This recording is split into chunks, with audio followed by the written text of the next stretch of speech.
Bury me, daddy. Right, she knocked out homegirl. Kovac fell. Girl's knocked out next to the tree. She's in the cleansing waters of Lake Minnetonka. She just came. All right, piano motif. She finds herself. All right, so she just remembered everything. Ooh. Target 62 meters. Me in this sleeve for a reason. I'm gonna use it. Okay, well, she knows it's not the real talk, like immediately. That's close enough. Yeah. And I knew if you could, this is where you'd return. Like, how does he know that? How would this talk know that? How would this talk, who's never met Kel before, know this spot where they met up before the Battle of Stronghold? Why would he know about this spot? That doesn't make sense. I get the command, you enter. Copy. I understand. I understand. Dude, why would elite special ops commander ask his guy to copy when they already confirmed that he can hear him when they were talking before he walked on the beach? Clearly he can hear you. Why would you say that to compromise him? This is just like someone who's this is like what someone thinks they would do, but would never actually happen. Hey, comms check. Yep, gotcha. Whatever, 5x5. Okay, go. Copy? Yeah, I'm right in front of the target. Can we not like have to do the comms check again? I've got it. Right, she knows this is the fake. Well, you know, not her. Kovac. That trifling ass. I wonder if she was leading. Well, I guess we'll find out in a sec. Was she leading this fake Kovac? Because she knows it's fake. She knew it was fake before she turned around. And then even more so when he had to reply to Jägermeister. Yeah, I copy. I understand. Huh? I understand your pain. If she was leading him so that the bounty hunter could get him. Like, come follow me. I got a buddy here who I knocked out, but she'll take care of you. Or no, they just... Well, let me see. Is this even the same place? It is. Okay, so she leads him right past where the bounty hunter would be, and they don't show any scene of her trying to look for the bounty hunter or, like, recognizing that she's gone. So what happens if the bounty hunter was there and still knocked out? Oh, this is one of Kovac's accomplices. Would he just kill her? Or would they arrest her? Thankfully, they just cut that part out, so we don't have to worry about it, I guess. That seems weird. What would have happened? Because remember, this room is below Stronghold. So they come out of this room from the little entrance that the girl, the bounty hunter, knew. Then they appear in Stronghold, and he's like, whoa, we've been below it the whole time. If she literally didn't wake up a minute before they walked into the cave, she would have still been splayed out on the ground on the root of the tree, and they would walk right past her. Before she killed me, she copied my DHF, saved my DNA, and forced grew a clone. Copy my DHF, force screw a clone. Why would you do that? I can show you.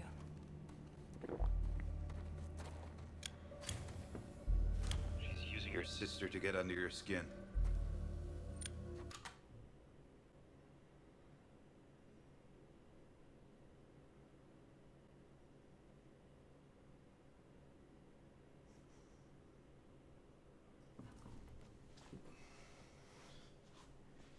What?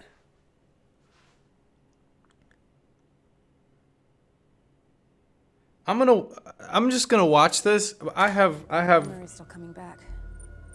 this.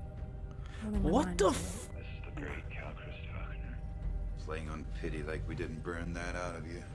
Dude, what the fuck is going on here? Sorry. I understand what's happening in the show, but this makes no sense. Okay, let me explain. Because people are going to say, well, it does make sense. No. Specifically what I'm talking about is this line right here. This line right here. Why would you do that? I can show you. Okay. They walk into the room.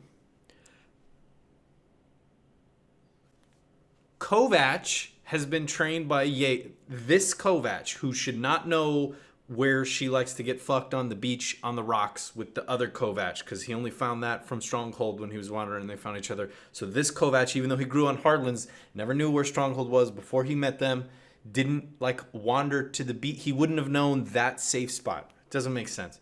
Second thing, this Kovac, trained by Jaeger, he only knows of Kel as a rebel, someone who's a threat to the Protectorate and the safety of its people, which is what he believes at this point. This is not the talk that was sent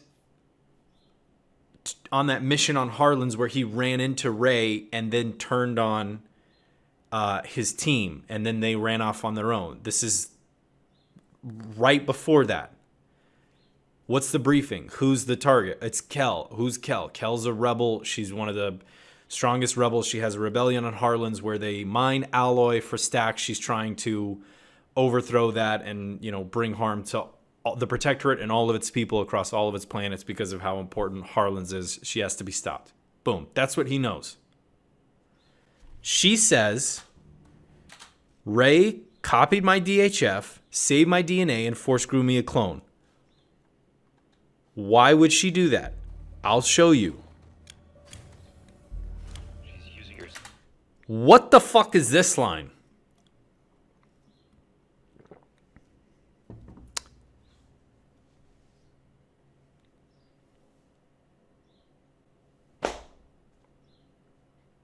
You know exactly what happened. It works better if you just tell him the truth. She's using your sister to get under your skin. No. Your sister made a deal with us. Right? I told you I would take care of your sister. Your sister made a deal with us that if you guys infiltrated and overthrew the rebellion from the inside, we would give you an extra, we would download your DHF and a stack to keep you going, whatever. Right? You and your sister infiltrated, and then on the shuttle that was supposed to leave, when it blew up, Kel took your place. Obviously he can't say all of that, but the truth works better than this. She's using your sister to get under your skin. No. Why would Ray do that? Ray did that because as Jaeger, Ray made a deal with the Protectorate.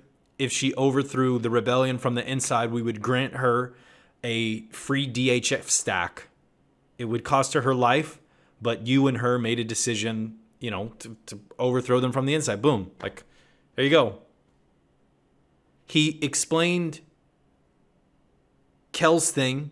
He told him about finding Ray on this planet, which also makes him look good because at this point, this talk still thinks Ray is being taken care of. Hey,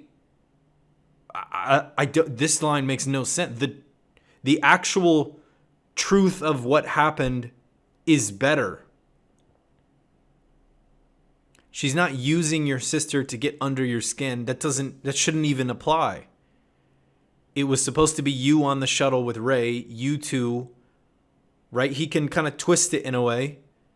You met up with Ray on the planet. You infiltrated the uprising. You were going to overthrow it from the inside out. Kel took your place. Thankfully, the Protectorate backs up important soldiers. Sister to get under your skin. memory's still coming back. And at this point, Talk is confused, This right? chamber is equipped with hollow surveillance. Ray. Steady, son. You can't trust anything she shows you.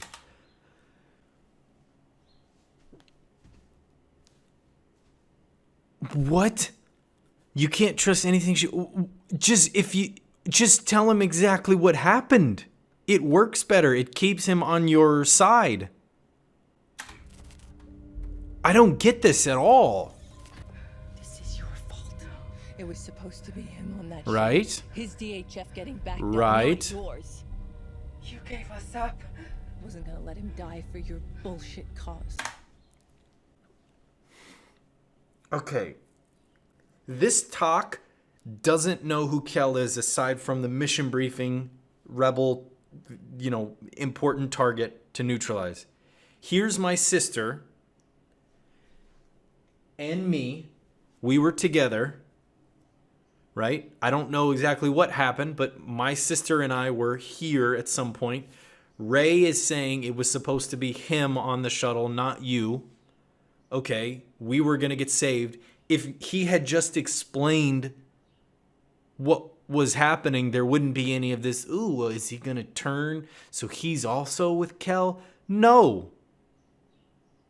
This doesn't make sense to me. Don't let her get under your skin, son. No, tell him exactly what happened.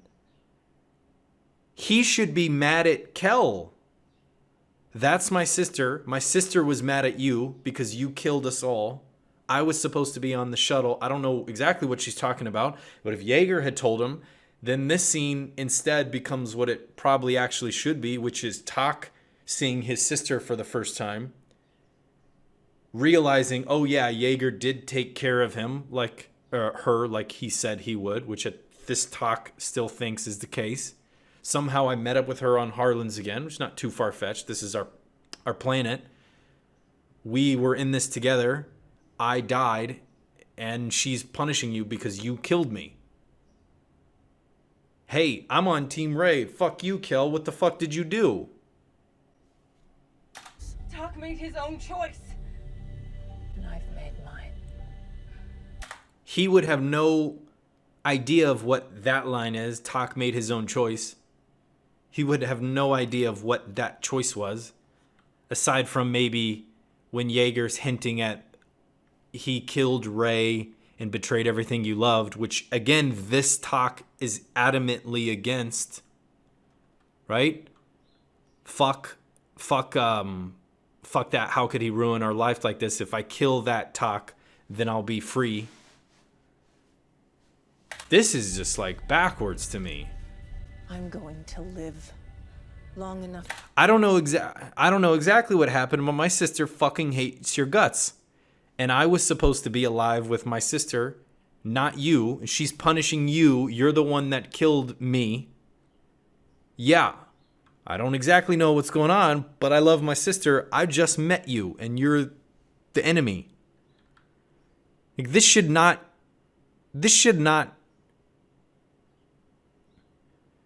A real human being wouldn't act like this. This is, I guess, what my problem is. Yeager would have known because he would have been the one to make that deal, most likely. I guess the only way that makes sense is if Yeager has no fucking idea that Ray made a deal with the Protectorate and gave up the location of Stronghold. I don't know how we got the location of Stronghold. I have no idea. So Yeager knows about Ray giving up the location of Stronghold. So just tell him the fucking truth, like slightly twist it a little bit, but tell him exactly what happened. Okay, whatever. To see every one of your nightmares come to pass. Whatever. This is your tomb, Cal. Only you wish you were dead. If I saw a recording of like my sister talking like this about somebody, then I would be like, yo, my sister fucking hates you. I kind of have to hate you too. Like, this should not come across as him questioning Ray and being with Kel. This should come across as him being with Ray, questioning Kel. Ray. This is like, No. No. this is like Let me out. kind of a weak scene, I guess. She left me there, trapped. You were awake the whole time. Why the fuck would you care? Ray is torturing her because she betrayed you and killed you, and that's all you know, and you know Ray. Why the fuck would you ask this question? What did you do would be a more appropriate question in a kind of aggressive tone. What the fuck did you do to me, to us? He doesn't know about Stronghold. He doesn't know about Rawling. He doesn't know about the training, about her like saving him and him going down that path. He doesn't know that. He didn't have that moment of connecting with Ray, turning on his squad, and then having to leave everything. And it was just them in the forest, right? He didn't find out about the Protectorate lying to him about Ray and selling her off to the Yakuza. He has no ill intentions toward the Protectorate with which to like build upon. So this is 100% I'm in love with the Protectorate, 0% I like Kel. And this scene and its badly written dialogue is supposed to make us like, oh, is he 50-50? When the truth is no. Why the fuck does Ray hate you so much? What did you do would be more appropriate. You were awake? The whole time she tortured you? My sister? Why would she torture you? Why the fuck wouldn't you tell me that? I have no idea what's going on. Only my mind was awake. This is the great Cal Christopher. Playing on pity like we didn't burn that out of you.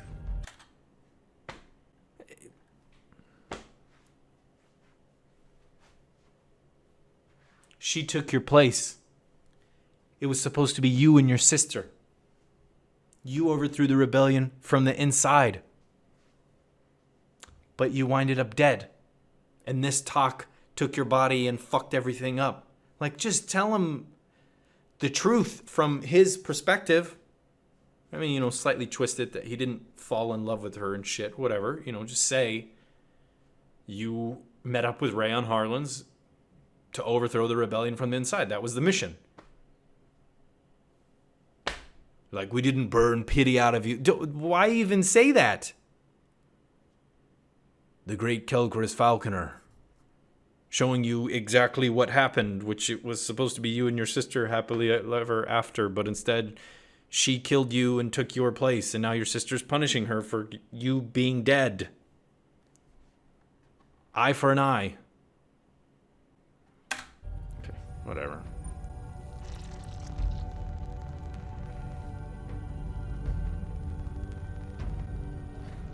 I never knew which was worse.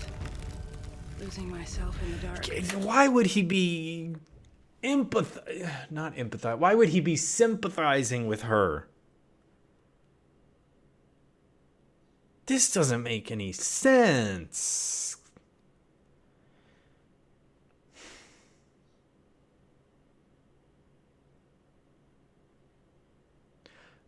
Okay, I'm just repeating myself. What you're feeling is your sleeve warming back up.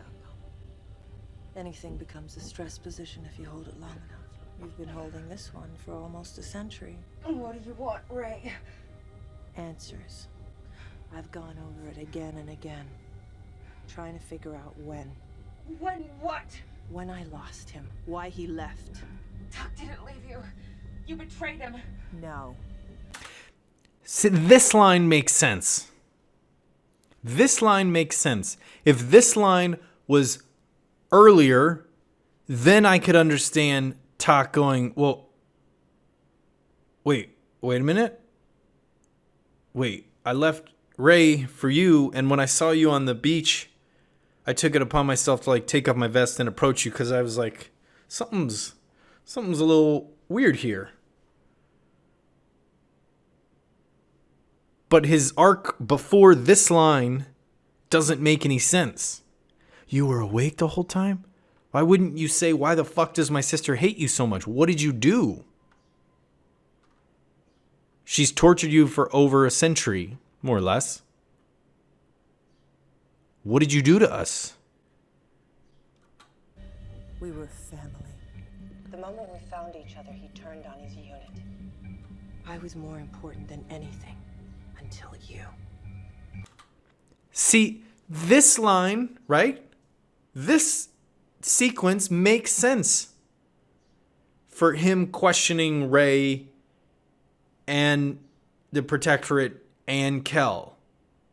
This makes sense.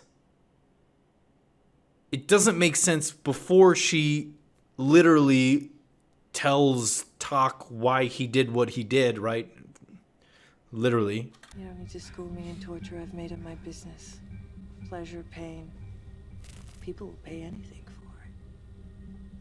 But you can have it for free. Whatever appetite Raylene harbored for cruelty, immortality made it worse. Your sister did her duty to the Protectorate. Like me, like you. Excuse me, sir.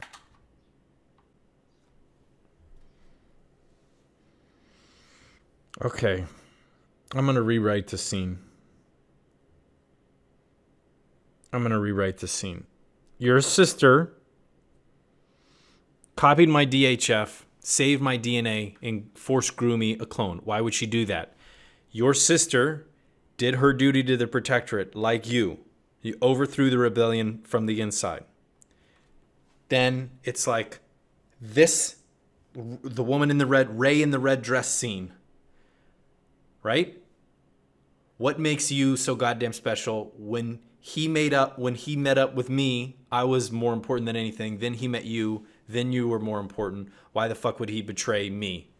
You understand so little. Then that hits Takeshi's character as, wait a minute. Why would I betray Ray? What the fuck is she talking about?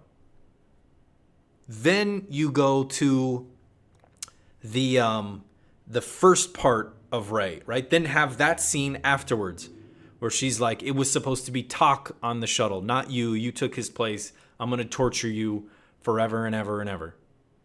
Then he buys even more into, oh, wait a minute. This is kind of fucked up. Ray's like, she's kind of lost it here. What's going on? Then that like builds on itself. But instead, the scene comes across as he's fully switched for no reason. Then we're going to explain it. Whereas red dress dialogue, put that before the first thing dialogue. Put this line before he says, whatever, burned pity out of you, or don't trust anything she says. The great Kel, don't trust anything she says. Tell him the truth. Have the line where Ray explains what happened. I was more important than he fell for you, and it all turned to shit. Then build up from there, and the scene actually works. The scene actually works really well if you do it like that. What did you forget? Right, and he can't show her. He can't show her. He can't show her Kovac because it's a double sleeve, and he's right in front of Kel, and they're working on the weapon, which is coming to him, so he can't show her that right. Last envoy. And then having him not be able to communicate and explain things lets Ray dig herself into a deeper hole, lets him fall more for Kel and understand and empathize why that Talk did what he did and why he betrayed Kel, and like buy more into that story. This actually works. This actually works like okay. This is a pretty strong scene if you reorder red dress before the normal one and have him say that line before that. Like this, the scene seems fine if you just recut it. He's alive. Oh, nice doing time. I'll never stop searching. I was the one being buried. But it felt like she was on her way to her own funeral. I kind of question the line of, it was like she's walking to her own funeral. This makes sense. Talk would find Ray. Ray would explain the archaeologist guy grew me from DNA on Harlan's. Oh, maybe Kel's alive. He'd come to Harlan's to search. She wouldn't be there, whatever. He'll never stop searching. That's his cross to bear. The line where she's like, I was the one buried, but she was walking to her own funeral doesn't make sense. It's written to like make her seem smarter, as like she knows what's gonna happen. She woke up Talk to die to Talk type thing. But the truth is, she woke up Talk to try and have a life with Talk. Like that was her motivation, was to pull him out and for them to be together forever as mess. So this like, oh, I was buried, but she was the one on her way to her funeral. This character wouldn't know that. Because that's not, at that particular moment in time, that was not what she wasn't thinking, I'm going to wake up Talk and he's going to take revenge on me and kill me. Like, no. I was her own funeral. This line is written as like, ooh, we can make her seem like prophetic in a way, but no. Oh, his like, he did have, oh shit, what is it called? Like innate survival reflex or something like that. They did say he had this, like in the very beginning. One of the post-it notes, I think, is like reflex survival or something like that. This isn't out of nowhere. There is no spoon. It's what brought you to me.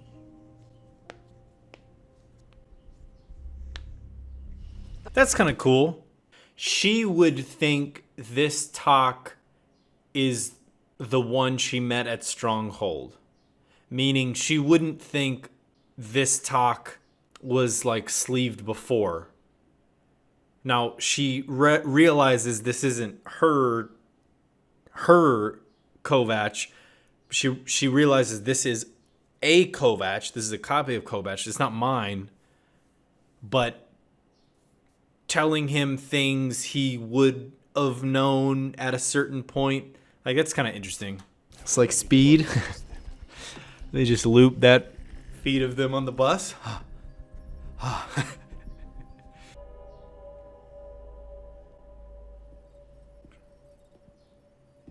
I guess the tree would be giving her those memories in a way, because Kel wouldn't know that. Kel wouldn't know about DeSoto's eyeball. Good talk.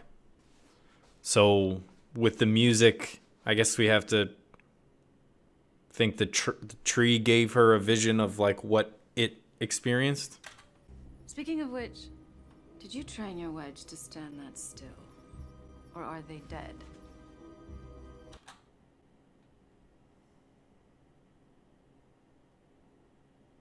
I don't like this. I don't like that line. The girl who's been reading... The girl who's been reading in the corner looks at the screens. Until you 1, understand that, you 2, never see the bigger picture. 3, 4, Speaking of which, 5. did you train your wedge? For about 4 seconds before she starts talking about, speaking of which, did you train them or are they dead? She's looking at the screen for 4 seconds, then she says that line. This dude has been staring at it. If the dude's been digging, he's been staring at it for at least 10, 20, 30 minutes. Even longer, because they would have been moving into position and monitoring the exit before she even walked into the room, when he was still underground. Why? Okay, I get it. They're writing it to show that she's smart and she can piece things together, and he's kind of blinded or whatever. He's out of the loop, but like, okay, this is I don't like this. To stand that still. She's been smart, but this is not something that she would know over Carrera. I think I understand what they're trying to get at with her character with this line, and his character with her noticing it before him. I just don't think it actually works. So that's you. I told you it's complicated. This could be really cool. The premise of this is really cool. I think the execution is not quite there. The premise of double sleeving Takeshi, one who knows, one who doesn't know. The Takeshis hate each other, but he's still falling in love with the same woman, kind of in the same way. It's destiny, like The Witcher. This could be really cool. I hope this is cool, them talking to each other. I hope it's cool. It could be so cool. Truthfully, Now, let's be real here. Kel trained all the people at Stronghold to be envoys. These people are rebels, but they're not envoys. It's maybe not too far-fetched to think they would have, right, if her journal survived, maybe other writings or news or whatever talked about some of the rituals and stuff they did, that they would know about something called the ascertainment. But these people are not as strong as, I was going to say the new Kovac, but the Black Kovac and her, they're stronger than anybody else in this room. These guys are rebels. They're not envoys, is what I'm trying to say. In so many words. I protected her. And then they cut to Trep, the bounty hunter, because that reflects her father giving up his family. Remember when she said, I don't walk out on family or something like that? I don't give up on family. That's why it cut to her.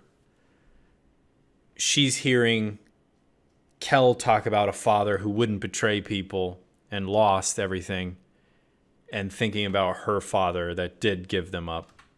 Hush, little baby, don't say a word. Okay. Give him some bonding time. No one cared who I was till I put on the sleeve. SeaTac, that's right. I don't know the power levels. Like the Protectorate is here, whatever. We could say like the Protectorate and the Rebels are here. The Envoys are here, and then maybe SeaTac is like here. You'd have to imagine the Envoys had better training, right? I mean, they can take over virtual. They're talked about as legends, so you'd have to imagine they're a little bit better trained than SeaTac. This guy's experiencing this for the second time. I do like the camera angles they're using for Jaeger, and like the lens flare and shit.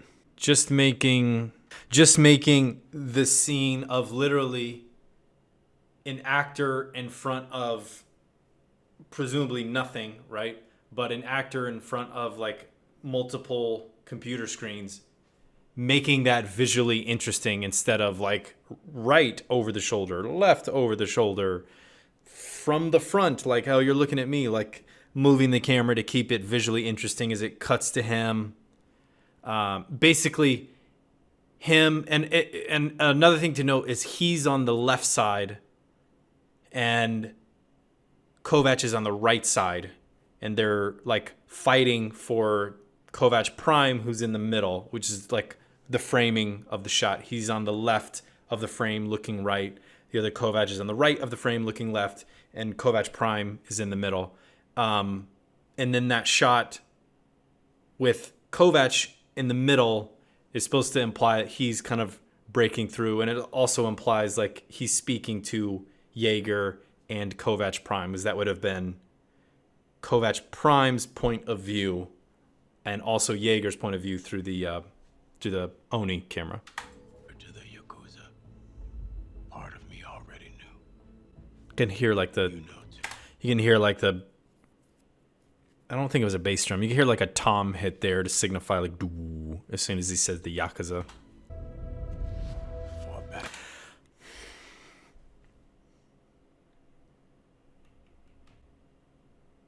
I'm going to say my piece and then just watch it.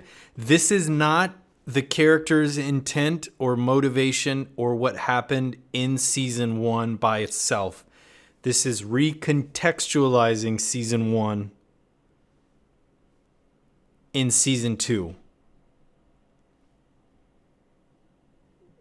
We'll go with their interpretation of what happened, but she was not...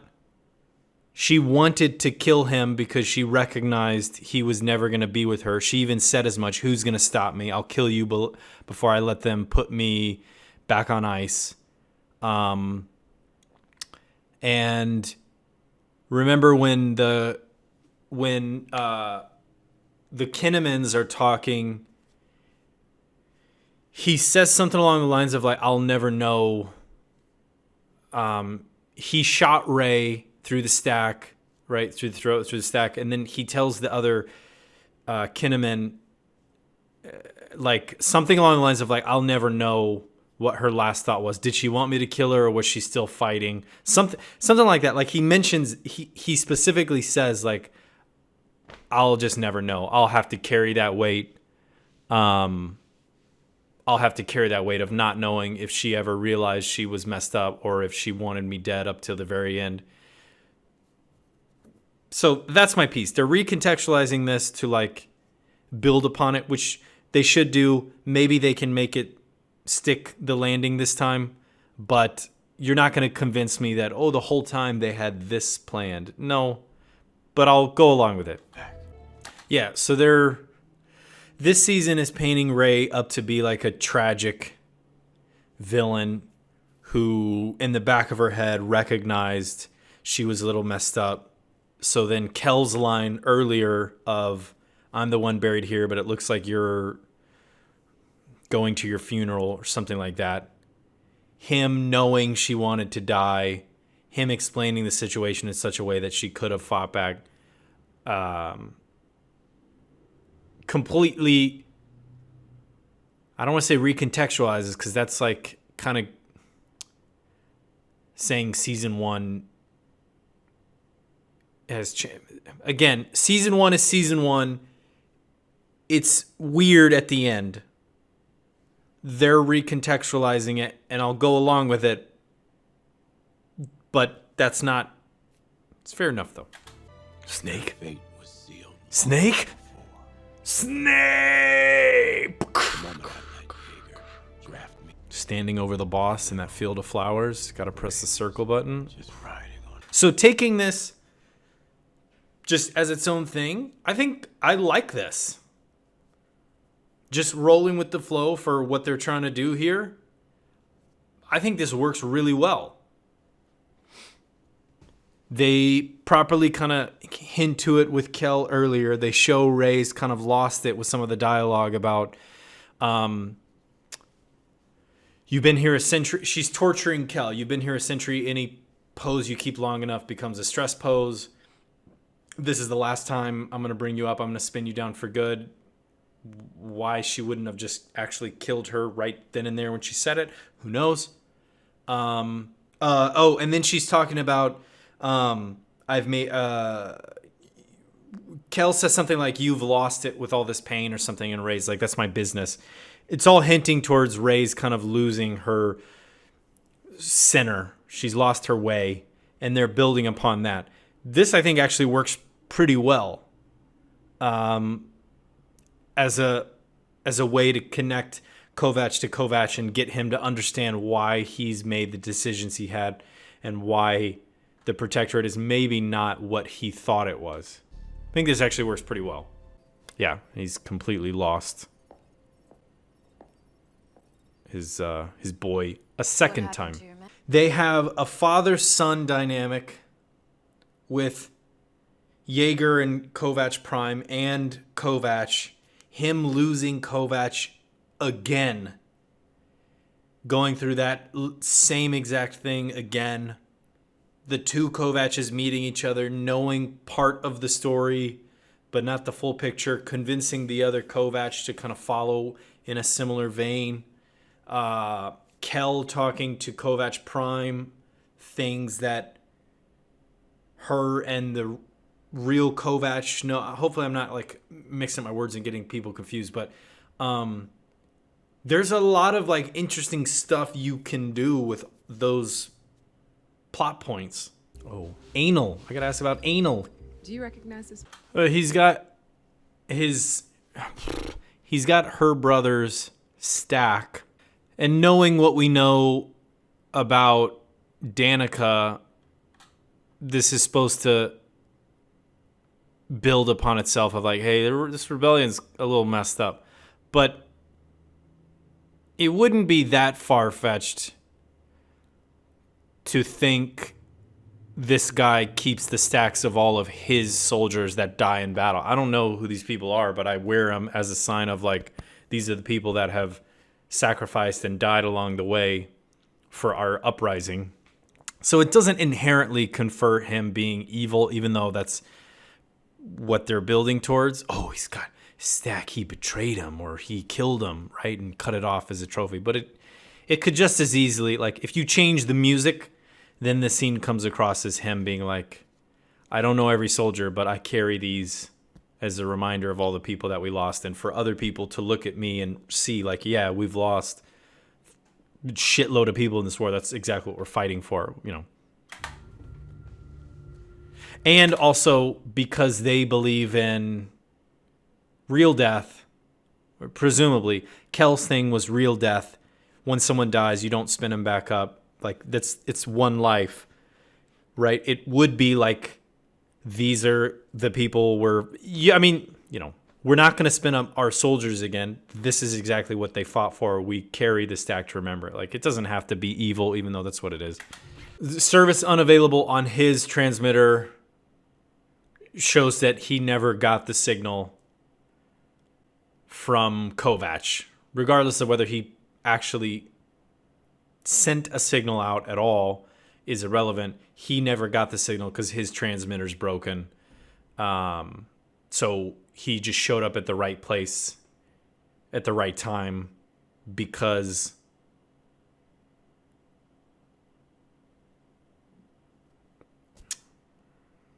I actually have no idea how actually he would know exactly where they are. I guess Danica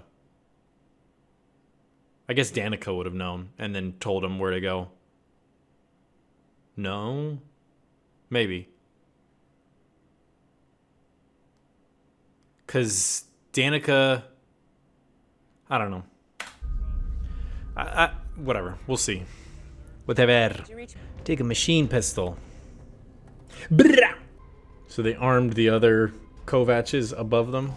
And Kel would look the other way because the idea behind this is Kemp is a traitor, but the rebels are not, in the sense that the rebels believe what they're fighting for.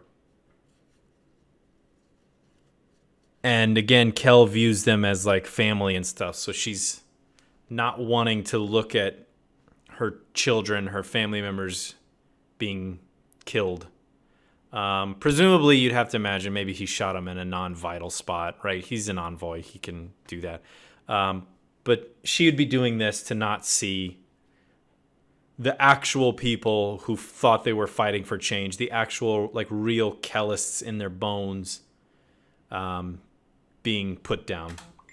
I forget exactly when it is, but essentially Kovac and Trep take out 2 guards. Then Kemp shows up when they're taking out the other 2. So, like, literally immediately as soon as she's walked in the room, somehow she gets a message out to Kemp. Because, remember, it was nighttime when he was fighting Kovac. And the plan was to put a signal out. It was nighttime and then it became daytime. So they've been there like at least 12 hours. So at some point in there, like as soon as she walks into the room and sees the location from the fucking forest picture, she knows exactly where they're at GPS wise and texts those to Kemp and he shows up. Okay. That's a little weird. The Avenged Sevenfold. Oh! Ooh! Let me see this real quick. You can notice it's got some red in it. There, right there. Yeah, there's a little bit of red in there, so it's like that contamination thing. Killed, just like your... I guess he was going to say father. How the fuck would he know that? I guess that's not necessarily true. He could have said father. He could have... Maybe Trep actually has a sister... had a sister, and that harkens back even more to when she like turns the other way. I don't think she has another sister. I think she just had the brother and Neil. They've never mentioned a sister, but presumably you'd think he'd be saying he got himself killed just like your father. He could be saying just like your son. I don't think he would know that. But how the fuck would he know that her father is dead when it was the Wedge under orders from Jaeger? Not under orders, right? He gave command to Kovac. Danica has no fucking idea that her dad is dead. And Danica okay. Don't. We need How him the alive. fuck would he know that? He's our... It just struck me. You know, this I hope it gets back to fuck. This is not very cyberpunk to me in the sense of claustrophobic, dirty, dark, smog, smoke,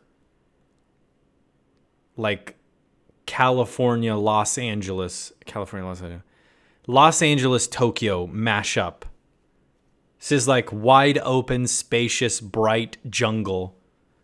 It's not innately what I think of when I think of cyberpunk. I just realized, yeah, we've been in the jungle for like 2 episodes. And I'm remembering the very first episode of Altered Carbon when he's walking in the I forget what they call it, but he's walking and he picks up that pink backpack, right? And there's rain and AI and neon and just people like crowd and people are eating noodles, right? You got to be eating noodles. So it's supposed to be her using that or interfacing with it. It's interesting that it doesn't burn up the gun, just the flesh. Yeah, I have my issues with the Ray thing. I think you rewrite that scene, change a couple scenes, and it works so much better. But again, I hope like, and the theme, it just struck me like we're in the jungle and not very cyberpunky. But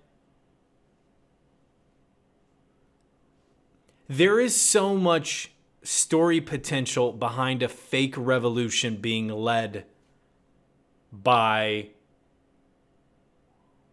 There is so much potential behind a fake revolution being led by someone who works with the enemy, and none of the people on either side below them know. It's all just bloodthirsty play acting. These people have sacrificed their lives, their families' lives. They've given up the comfort and safety of, you know, whatever, wage slave, right? Cyberpunk terms. Living in Harlan's world proper to live on the outskirts, live in the jungle, live here, going on missions, doing different stuff, right? And they're doing missions. It's not like, hey, this is all play acting and it's fake, so we kind of just like set an outpost and we pretend to train people, but we don't actually like do anything. No, they're like infiltrating and actually doing stuff. They have to pretend like it's a real uprising. You have to imagine there's casualties and people on both sides are dying, right? There's so much story potential behind exploring that. What are the repercussions of that? What happens now that it gets disseminated that the rest of the rebellion is fake? What happens when that little clip gets spread out that Kemp has been working with him and all of the other splinter cells like collapse in on themselves? They have no idea what they're fighting for anymore. I literally gave up my job, my life, my family, my wife, my kids, my husband, whatever, my grandparents, whatever it is, to fight in this war to restore humanity to people that have lost it with Stacks. And it's all been a lie. It's all fake. Do they keep going? Do they collapse in on themselves? Do they try and come back? Do they like assimilate? And again, the thing with Conrad Harlan, the renouncers, that entire construct, what happens to that? Do those people get out of the construct? Did the construct collapse? Like, it just seems like there's not enough time to explore those. Like, it seems like you only have 2 more episodes, so you have to figure out what the hell went on with Kel and then resolve it. And I don't think they're going to be able to explain some of the fallout behind those things. But there's so much story potential there. It'd be a shame to not at least address how this world has crumbled or changed, or, you know, in episode 7 maybe they leak some of the stuff and then the entire country like folds in on Danica. You know, you can take this in some interesting directions. This just seemed to hit kind of the same point that I had with Rey, where like there's little breaks in the armor, things aren't as tight as they were in the first half, that it's now kind of got me worried that things are like, my issue with the racing is just going to keep happening.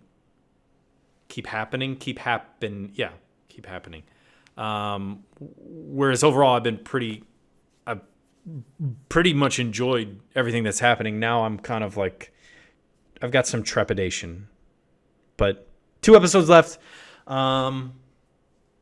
Let's get through it. Let's see how this winds up. All right, guys. Hope you're staying safe.